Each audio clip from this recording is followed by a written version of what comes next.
அதனால் வரும் விளைவுகளை பார்ப்போம். நாம தமிழர்கள் இல்லையா?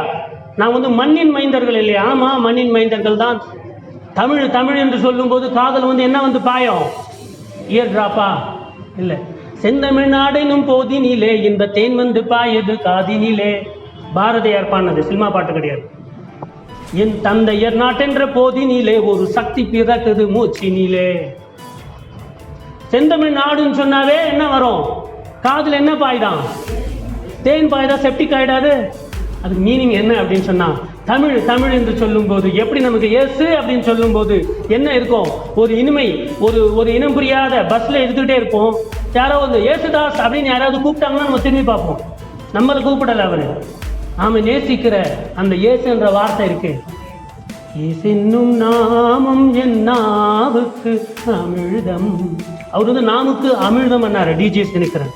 இவங்க காதுக்கு தேன் என்று சொல்லுகிறார்கள். சரியா?